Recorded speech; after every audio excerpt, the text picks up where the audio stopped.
작은 것 가운데 과소평가할 수 없는 힘이 있는데, 그 힘은 바로 감사의 힘이라고 하는 것입니다. 조그만하지만 그 조그만 것에 대하여 감사할 때에 이 감사의 위력은 엄청난 효과를 가지고 온다는 겁니다. 그러므로 우리가 살아가는 가운데 짜증내고 원망하고 불평하는 삶은 삶을 위축을 시키고 불안하게 만들고 어둡게 만들어주지만, 감사하다는 말 한마디는 파장을 일으키게 되고, 그 감사라고 하는 것은 큰 역사를, 변화를 일으킬 수가 있다라고 하는 것입니다. 예수님께서는 큰 기적을 일으키기 전에 반드시 반복적으로 먼저 하나님 앞에 기도 축사하셨던 것을 우리가 보게 됩니다. 오병이어를 일으킬 때도 그냥 하신 게 아니에요. 우리 주님이 축사하셨다고 했어요. 죽은 나사로를 살릴 때도 기도하셨어요.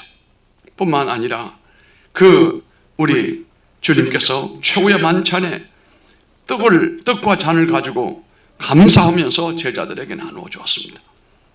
누가복음 17장에 보면은 우리가 자주 만나는 말씀이 있는데, 예수님이 이 사건 속에서 가르치시기 원하시는 것은 작은 감사의 능력입니다. 오늘 여러분, 믿음이 좋은 분들은 작은 것에도 감사할 수 있고, 또 드러나는 그 형태적인 그 속에 감추어져 있는 것에도 감사할 줄 알아야 돼요. 다시 말하면, 당장 볼 때 내게 아쉽고 내게서 떠나가 버리고 없어진 것에 대해서도 깊은 신앙의 눈으로 볼 때는 그것마저도 감사할 수 있어야 된다 이거예요. 제가 오늘 아침에도 글을 하나 우리 단톡에 올렸습니다만, 인도에 건자에 된 일입니다. 교회가 있는데 그 교회 여성도 한 분이 아주 가난하게 사는 여성도인데 추수감사절이 되었는데 쌀을 여러 푸대를 갖다 바쳤어요. 오늘 여기는 쌀 한 포대밖에 없지요. 포대를 많이 바쳤어요. 그런데 그 목사님이 짐작하기로는 그분은 생활이 참 어려운 걸로 알고 있는데 이런 쌀을 어떻게 가지고 왔을까? 예배 끝난 다음에 물어보았습니다. 그랬더니 그분이 뭐라고 하느냐 하면은, 목사님, 제가 아들 하나가 있는데 아들이 병이 들었습니다. 중병이 들었습니다. 그래서 목사님이 그 병이 나았군요. 아니요, 아들이 죽었습니다. 어저께. 가슴이 철렁 내려앉습니다. 아들이 죽었는데 어떻게 쌀을 바친단 말인가? 그런데 그 여성도의 말이 그 다음이 감동적이에요. 우리는 살아가는 가운데 하나님도 감동을 시킬 수 있는 사람이 돼야 되고, 살아가는 가운데 내 주변 사람들에게 감동을 주는 사람이 돼야 돼요. 함께 살고 있는 부부가 짜증을 내며 살아가는 부부가 있는가 하면 서로 피차간에 피드백을, 긍정적인 감동을 주는 그런 부부들이 있는데요, 이런 부부들은 건강하고 행복하고 오래 산다는 거예요. 이분이 감동적인 얘기를 뭐라고 하냐니, 죽었는데 그는 우리 아들이 하나님 품에 안기지 않았겠습니까? 기도는 살아나기를 원했지만 결국은 아들이 죽었는데 이 아들이 결국은 하나님 품에 안겨 있는 거 아니겠습니까? 해서 제가 하나님 앞에 감사의 쌀을 드렸습니다. 바로 이 감사가 어찌 보면은 뿌리 깊은 감사고 힘 있는 감사고, 보나마나 그분은 그 일 이후에 그와 같은 감사의 삶을 산다고 한다면 하나님의 놀라운 도심을 분명히 입을 것이며, 그가 살아가는 삶의 꽃길을 열어주시리라 나는 확신을 하는 것입니다. 여러분, 부디 이 혼란한 시대에 짜증나는 일들이 많고 이해할 수 없는 순간들과 사건들이 너무도 많습니다. 내 생각과 반대로 돌아가는 세상이 너무 많아요. 그럴지라도 그 가운데서 여러분이 짜증을 내고 원망하고 불평하고 괴롭다고 한다면 여러분들에게 도움이 전혀 되지 않고, 그런다고 해서 세상이 원하는 대로 돌아가지 않습니다. 도리어 그럼에도 불구하고 그 속에서 작은 감사를 찾아낼 수 있는 이것이 바로 믿음의 사람이라고 하는 것입니다. 오늘 읽었던 말씀 중에 예수님은 10명의 나병 환자를 고쳐주시잖아요. 그 당시 나병 환자는 불치병입니다. 지금의 암보다 훨씬 더 무서운 병입니다. 다 죽었습니다. 이것은 전염성이 강하기 때문에 집에서 살 수가 없고 공동체 생활을 못하니까 내어 쫓겼습니다. 이들이 살고 있는 그 지역이 오늘 본문의 말씀 가운데 등장하게 하는데 어디라고 그랬습니까? 오늘 말씀을 보면은 이들이 10명이 머물고 있는 곳이 성경을 보시기 바랍니다. 10명이 머물고 있는 곳이 어디라고 그랬어요? 사마리아와 갈릴리라고 그랬어요. 이 말이 뭘 얘기하느냐고 하면 성경은 정말로 연구해도 미스테리가 너무 많은 거예요. 한마디로 말하면 보드레인 존, 경계선이라는 얘기예요. 사마리아는 한마디로 말하면 이방 땅이고, 그 다음 어디예요? 갈릴리는 이스라엘 땅입니다. 유대 땅입니다. 다시 말하면 전염성이 강한 나병이 발현되니까 집에서 내어 쫓기고 가족들에게서도 사회 공동체로부터 쫓겨서 여기도 저기도 아닌 경계선에 그 지역에 자기들끼리 10명이 모여 살고 있는데 9명은 유대인이고 한 사람은 가나안 이방인 사람이에요. 보나마나 유대인들은요 엄청 자기들 나름대로 선민의식이 강하기 때문에 한 사람인 이 사마리아 사람을 들들 볶았을 거예요. 멸시와 천대를 당했을 겁니다.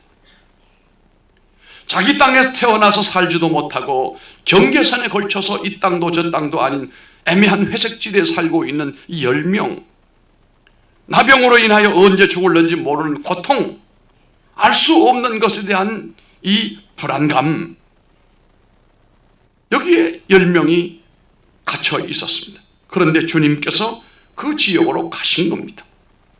항상 복음이라고 하는 것은 하나님이라고 하시는 일은 어두움이 있는 곳에 가시고 눈물이 있고 아픔이 있고 고통이 있는 곳으로 찾아가시는 분이에요. 이게 복음이에요. 우리 하나님의 발걸음은 저 낮은 곳으로 고통당하는 사람에게로 향하여 가시는 것입니다. 그러면 우리 성도들도 눈은 하늘을 바라보고 살아야 되겠지만 우리 마음은 항상 낮은 곳으로 어려움 당하는 사람에게, 눈물 흘리는 사람에게로 가는 것이 마땅하다라고 볼 수가 있습니다. 이렇게 주님께서 이 경계선에 10명이 죽음의 고통을 느끼고 있는 곳으로 찾아가십니다. 그때 그들이 소리쳤습니다. 우리에게 긍휼을 베풀어 달라고. 긍휼이 뭡니까? 자비를 베풀어 달라는 겁니다. 인애를 베풀어 달라는 겁니다. 이것은 우리는 아무 공로 없지만 하나님의 은총을 우리들에게 그저 쏟아부어 달라는 거예요. 그때 예수님께서 그 10명에게 하신 말씀이 뭡니까? 제사장께 가서 너희 나음을 확인하라고 그랬습니다. 그 당시는 이 전염병에서 치료가 된 사람은 확인증을 받기 위해서는 제사장께 반드시 가서 벗고 다 확인을 해야 됩니다. 이들이 주님의 말씀을 듣고 그 제사장께 가서 옷을 벗어보니 다 나았습니다. 깜짝 놀랐습니다. 야, 이 고질병이 나았구나. 이 불치병이 나았구나. 여러분 한번 공감을 해보세요. 그 10명처럼 한번 공감을 해보세요. 이거 이런 기적이 어디에 있느냐 이거예요. 그런데 그 다음 문제예요. 9명은 유대인이기 때문에 한결같이 그 길로 집으로 돌아갔습니다. 왜요? 나았으니까. 가정으로 돌아가고 공동체로 돌아가서 이전처럼 살아가야 될 텐데 얼마나 좋았겠습니까? 나았다는 거예요. 물론 거기까지 이해를 할 수 있어요. 그런데 사마리아 이 사람은 집으로 가지 않았습니다. 그 길로 예수님께로 갔습니다. 발 아래 엎드렸습니다. 그리고 사례를 했다고 그랬습니다. 이때 예수님 하신 말씀이 있습니다. 아니 고쳐준 사람은 10명인데 나머지 9은 어디로 갔느냐. 참 주님이 마음이 편치 못한 가운데 그렇게 말씀을 하시는 것을 볼 수가 있습니다. 주님이 몰라서 그렇게 물었겠습니까? 다 알면서도 물으셨겠지요. 그런데 이 한 사람에게는 나병으로부터 곤침받은 사마리아 이방인은 이것으로 끝날 문제가 아니었어요. 와서 주님에게 감사하고 살해할 때에 그 다음 단계에 하나님의 축복을 그에게 베풀어 주셨는데, 그것은 나병 환자로부터 치료받는 것보다도 훨씬 놀라운 하나님의 은총을 덧입게 되었다라고 하는 것입니다. 우리도 살아가는 가운데 혹시 여러분 주변에 이렇게 경계선상에 머물고 있는 사람들이 있는지, 중립지역에 머물고 있는 사람이 있는지 늘 좀 관심을 기울여 보시기를 바랍니다. 하나님의 은혜는, 하나님의 은총은 이런 사람들에게 임합니다. 이것도 어찌 보게 되면 뜻밖의 하나님의 은혜가 임할 수 있습니다. 오늘 이 10명이 우리를 고쳐달라고 했던 것은 합심하여 기도하는 것이었습니다. 좋은 일이었습니다.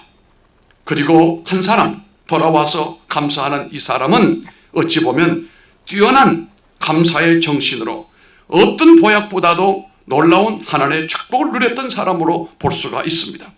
여러분, 짜증나는 세상이죠? 그러나 아닙니다. 감사 찾아서 감사하며 살아가시길 바랍니다. 내가 짜증을 낸다고 세상이 달라지지 않아요. 내가 성을 내고 화를 낸다고 주변이 내가 원하는 쪽으로 기울어지지 않아요.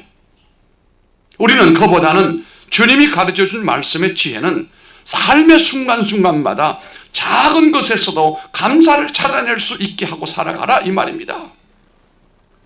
1620년 102명이 탄 메이플라워에 그 청교도인들이 그 범선에 몸을 실었습니다. 여러분, 메이플라워라고 하는 그 인터넷에 들어가 보면 배가 나오는데요, 큰 배가 아니에요. 그들이 그런 돈도 없었습니다. 불안한 배입니다. 동력으로 가는 거 아닙니다. 돛담배입니다. 바람 부는 대로 갑니다. 1000km나 되는 대서양을 건널 때 비바람이 몰아치고 거기서 죽은 사람도 있습니다. 그럼에도 불구하고 영국에서 겪는 신앙의 박해와 신앙의 고통을 벗어버리고 자유의 땅으로 가서 하나님을 섬기고 살아가겠다고, 이런 일념으로 대서양을 건넜던 102명이 결국은 플리미스라고 하는 항구에 도착을 했습니다. 도착을 했는데 그 해도 얼마나 춥고 얼마나 눈이 많이 내리는지 많은 분이 더 죽습니다. 거의 메이플라워를 타고 도착한 분들이 결국은 절반 정도가 죽어요. 그래도 살아남은 자들이 감사했습니다. 인디언들의 도움을 받아서 옥수수와 감자 농사법을 배워가지고 그 땅에서 그걸로 연명을 하고 첫째 하나님 앞에 쌓아놓고, 이렇게 쌓아놓고 하나님 앞에 열매로 감사 눈물의 예배를 드린 것이 바로 땡스기빙 데이 선데이, 우리가 말하는 주일이단 말이에요. 이날은 미국이 국경일로 정했습니다. 국경일로 정할 뿐만 아니라 거의 한 주간 다 휴가, 땡스기빙 베케이션이라고 그래서 추수감사절 여행을, 고향을 찾아가고 부모를 찾아가고 자식을 찾아가고 이러면서 우리 조상들이 이 땅에 와서 고통을 당하면서 일궈놓은 이 위대한 아메리카, 이 땅에 아직도 이민자들 가운데 굶주리고 고생하는 사람들에게는 이 블랙 프라이데이라고 하는 날을 만들어서 그 정신으로 물건을 아주 싸게, 거의 뭐 반값도 아닌 가격으로 창고의 문을 열고 그것도 신상품을 팔아요. 우리나라는요, 정신이 글러먹은 것이 한때 코리안 블랙 프라이데이를 했는데 보니까 팔다가 안 팔리는 거, 문제 생긴 거, 이런 것만 뭐 뜨리 한다고 그래가지고 뜨리가 아닙니다. 그들은 정말로 감사하는 마음으로 오늘 우리가 이렇게 살게 된 것에 대하여 하나님께 감사하고 아직도 억눌려 있는 그렇게 못 사는 사람들에게 대한 나눔을 하기 위하여 좋은 거 나눠줘요. 약혼을 하고 결혼을 해야 될 텐데 그 사람들은 반지를 반드시 교환을 해야 되잖아요. 살 돈이 없어요. 다이아몬드도 그날만큼은 거의 반값에 팔아요. 링을, 반지를. 그러면 가난한 청년들이 그때 사가지고 결혼하게 하고, 그동안에 꼭 필요한 건데 돈이 있어야 사지요. 뭐 텔레비전이며 가전제품이며 거의 다 반값이. 저도 한번 가방을 하나 사려고 가봤더니 사람들이 얼마나 인산인해가 되는지 12시가 딱 되니까 밀고 들어가는데 나 밀려 죽다 살았어요. 지금도 그 사람들은 그 청교도 정신들이 살아 있음으로써 그 선조들의 믿음을 유지하기 위해서 애를 쓰고 있다라고 하는 것입니다. 여러분, 감사하며 살아가기를 바랍니다. 큰 것에 대한 감사야 누가 못하겠습니까? 물질을 얻고 자식들이 잘 되고 내 삶이 부유해 되어지고 내가 원하는 바가 이루어지게 되고, 이것에 대한 감사가 아니에요. 우리의 감사는 생존에 대한 감사가 되어야 됩니다. 이 땅에 내가 사람으로 태어난 것 감사하고, 태어나서 오늘까지 이렇게 산 것만 해도 감사하고, 앞으로 살아갈 일에 대하여 내가 조정하고 내가 결정할 일이 아니라 하나님께서 예비하시는 길이 있기 때문에 그 길로 갈 수 있는 것이 감사한 일이다. 미래에 대하여 여러분 감사하시기 바랍니다. 아무리 어두웠고 미래가 보이지 않고 막막하다 할지라도 하나님께 맡기십시오. 하나님은 내 길을 아실 겁니다. 복되게 열어주실 것입니다. 감사는 은혜를 받기 전에 참담했던 자신의 상태를 잊지를 말아야만 진정한 감사를 표현할 수가 있습니다. 감사하기 위해서는 생각이 깊어야 됩니다. 생각이 얕은 사람은 인간 관계에도 감사가 없지만 하나님 관계에도 감사를 표현하기가 어렵습니다. 감사는 어디에서 나옵니까? 생각에서 나와요. 지나간 역사 속 생각에서. 생각이라고 하는 이 한자 단어를 풀어보면 이해가 쉬워요. 생각, 이 생이라고 하는 이 말은 무슨 생입니까? 이 생자라고 하는 말은 날생이에요. 날이다. 날생. 각은요, 깨달을 각이에요.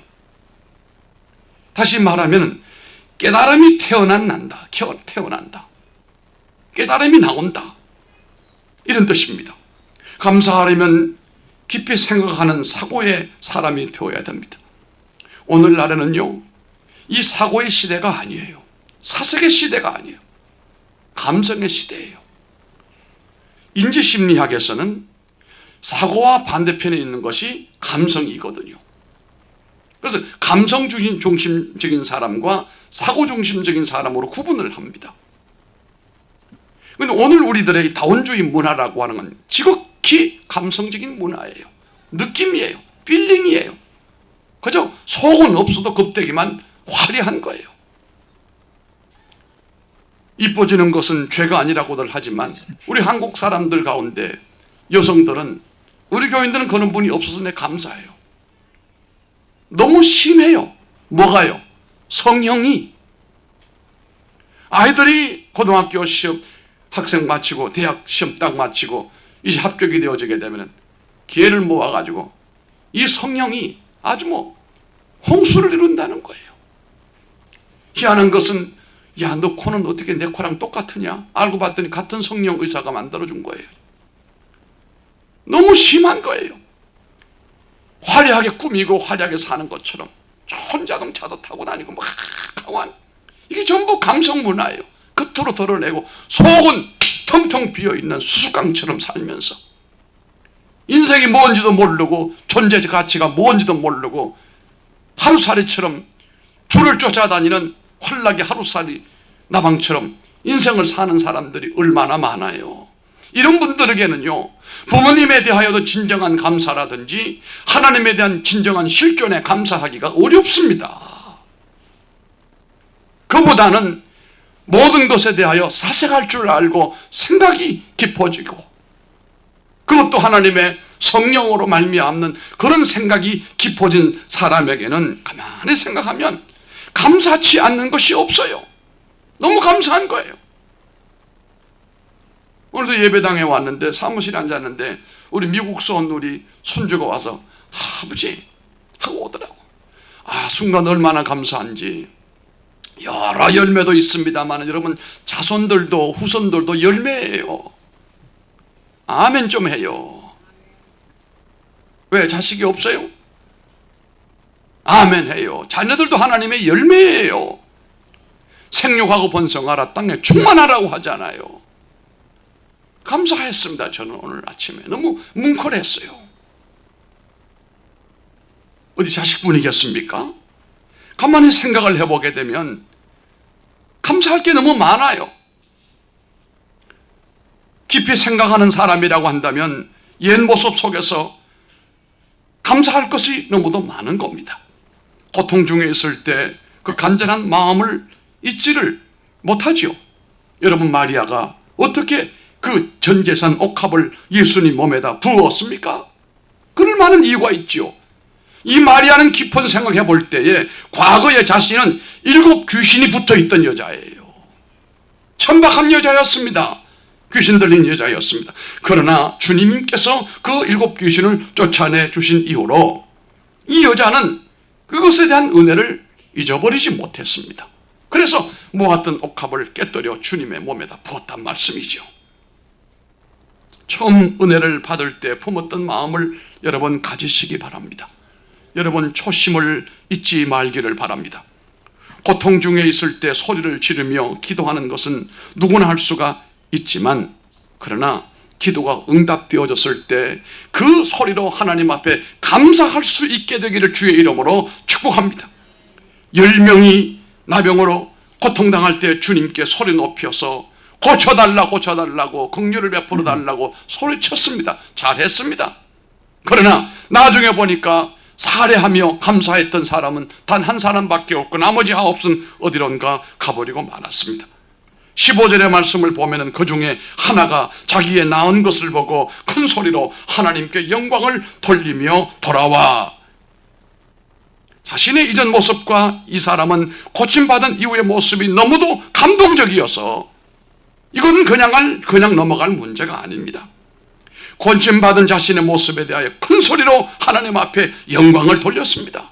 사람으로 태어났다면 이렇게 혼란한 세상 가운데 지뢰밭 같은 세상이지만 살아남아서 하나님 앞에 서 있다고 한다면 큰 소리로 오늘만큼은 땡큐 할 줄 알아야 되지 않습니까? 직장을 잃었다가 다시 직장에 들어간 것도 감사한 일이요.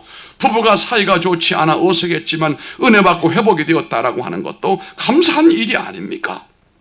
죄인으로 살았는데 주의 은혜로 구원받아 하나님의 백성으로 된 것도 정말 어메이징 그레이스 아닙니까? 그런 사람은 삶의 태도가 다르고 표정이 달라요. 이것은 돈 많은 사람이 좋은 옷을 입고 나타내는 그런 표현이 아닙니다. 속에서 인격적으로 흘러나오는 영적인 매력이 있는 사람입니다.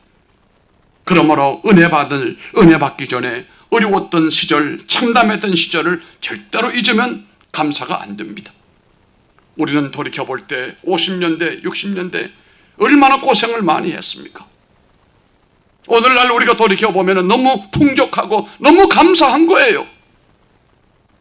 우리가 자랄 때는 겨울이 되어도 내복을 못 입는 아이들이 있었다니까요.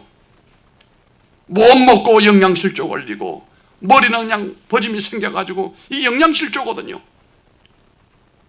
머리가 빵꾸난 것처럼 이게 허연 게 막 코는 얼마나 흐르는 이만큼 내려올 야 하면 이게 확 올라가 버려요. 코는 왜 그렇게 흘렸는지. 그때는 더 추웠던 것 같아요. 배고프지요. 어째대로 못 입지요. 춥지요. 아니 목사님 그때 파카 입으면 파카 같은 소리 하고 있어. 무슨 파카야.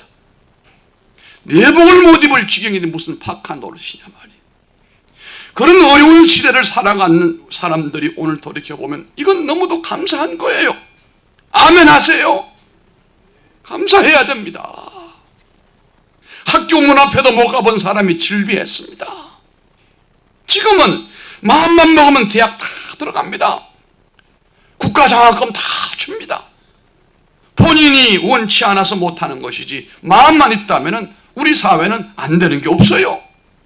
그런데도 죽겠다고 난리고 OECD 가운데 자살률이 더블 스코어가 되니 이거 어떻게 해야 되냐 말이에요. 이게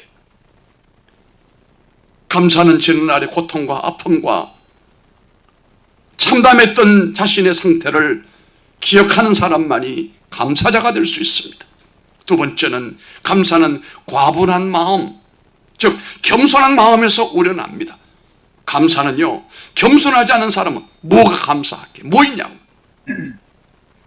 아이들도 말입니다. 막 대들어요. 왜 그러냐면, 왜 나를 낳아가지고 이 고생을 시키냐면. 기가 막혀 정말. 제가 일본 사령부 군정부에 있을 때 우리 군정참모 목사님이, 난 그분의 말이 세상 떴지만 자꾸 생각이 나요. 집이 춘천이었고 그 아들이 춘천고등학교에서 그 당시 학도호국당 단장을 했어요. 공부를 잘했어요. 근데 시험을 봤는데 본인이 서울대학에서 떨어졌어요. 그 재수를 했는데 그때가 문제가 됐어요. 춘천에서 원주로 전화가 온 거예요. 그 참모 보니까 하얀 전화기가 있었어요. 그건 전화는 전국에 다 통한 아주 전화였어요.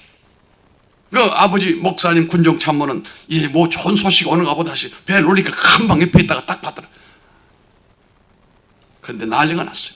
떨어졌어. 두 번 재수가 돼가지고. 그런데 그 사모님이 했던 말이 뭔지 알아요? 여보, 희상이가 떨어졌어요. 그런데 나는 대답을 못 하겠어요. 뭔 소리야 그때? 왜 나를 낳아가지고 또 떨어지게 하냐 이거야. 나 거기에 대한 답을 내가 못하는 당신이 한번 답을 해봐라 아들한테. 그리고 아버지가 딱 봤더니 첫 마디가 완전히 한 방에 해결해버려. 이 새끼야, 내가 나냐 네가 태어났지? 이러더라고. 이야, 군인들 참 무서워요. 내가 나냐 네가 기어나왔지 이러더라고. 속된 말로. 하나님 앞에서 우리가 겸손한 마음이 아니면 어떤 것도 감사가 될 수 없고 다 불평하고 짜증날 일이에요. 감사하는 사람의 특징은 겸손함이 있는 사람입니다. 아멘. 교만한 사람은 감사가 없어요. 교만한 사람은 만족이 없어요. 하나님이 주신 은혜를 당연하게 여깁니다. 당연한 게 어디 있습니까? 숨 쉬는 게 당연하다고요.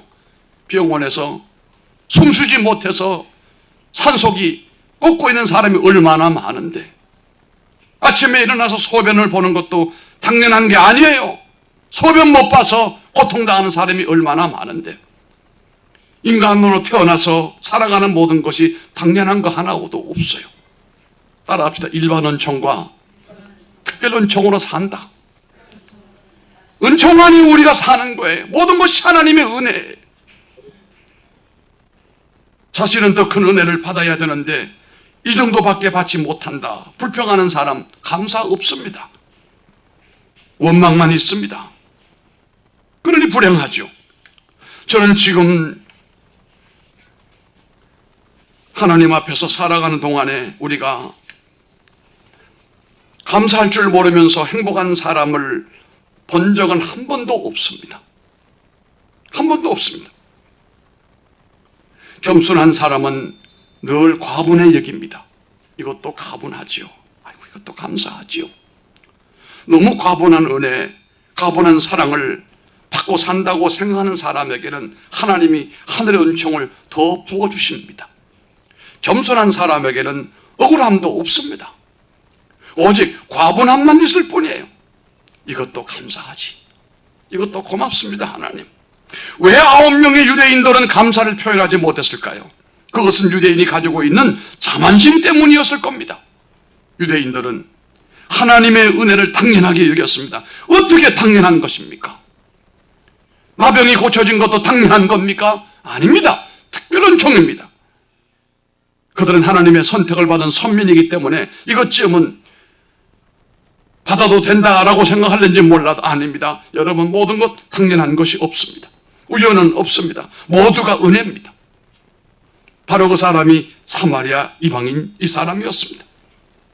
그런 까닭에 이방인인 이 사마리아인은 하나님의 은혜를 받았을 때 너무 과분한 거예요. 어떻게 내게 이런 은혜를 주시나이까? 감사하는 마음은 과분하게 여기는 마음인데, 그 마음이 겸손한 마음인데, 과분한 마음으로 사는 사람은 매사가 하나님의 은혜예요. 여러분, 그렇게 살아보세요. 삶이 달라지게 됩니다. 대인관계가 달라지게 되고 그 사람의 표정이 달라지게 됩니다. 모든 것이 기적 아닙니까? 다 기적입니다. 그러는 까닭에 그 사람의 삶은 행복하게 되어지게 됩니다. 결론입니다. 감사자가 결국은 뭐하다? 행복하다. 따라합시다. 감사하는 자가 행복하다.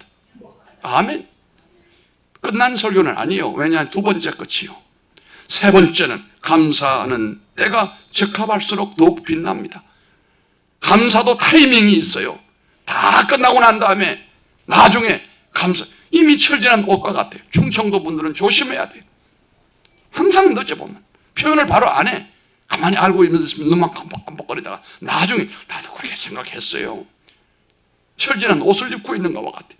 하나님 앞에 감사는 그때그때 감사하다고 하세요. 사람 사이에도 감사가 생각나면 즉시 그때그때 감사하다고 그러세요. 엄마 감사해요. 아빠 감사해요. 아내에게도 감사해요. 남편에게도 감사해요. 아멘 좀 해요. 타이밍이 중요하단 말이에요. 다 끝난 다음에 감사. 그럼 효력이 떨어지는 거예요. 이게. 진짜 마지막 네 번째는 감사는 잘 표현할수록 빛이 난다. 여러분 선물이라고 하는 것은 반드시 알맹이도 중요하지만 뭐도 중요해도 뭐예요? 포장도 중요하다. 포장도. 감사는 어떻게 표현해야 하냐에 따라서 감동이 달라지는데 표현할 때 그 어떤 언어로 어떤 자세로 표현하느냐 이 말이에요. 오늘 사마리아 사람 보십시오. 하나님께 영광을 돌립니다. 예수님의 발 앞에 엎드려 감사했다고 그랬습니다. 사마리아인은 감사를 표현하는 언어와 표현하는 자세가 너무도 감동적이었습니다. 예수님이 사마리아인의 표현을 칭찬하잖아요. 18절에 이방인 외에는 하나님께 영광을 돌리러 온 자가 없느냐 이렇게 말씀한단 말이에요. 예수님은 사마리아인이 하나님께 영광을 돌리는 감사를 드렸다고 말씀합니다. 사마리아인은 감사의 대상을 알아보았습니다.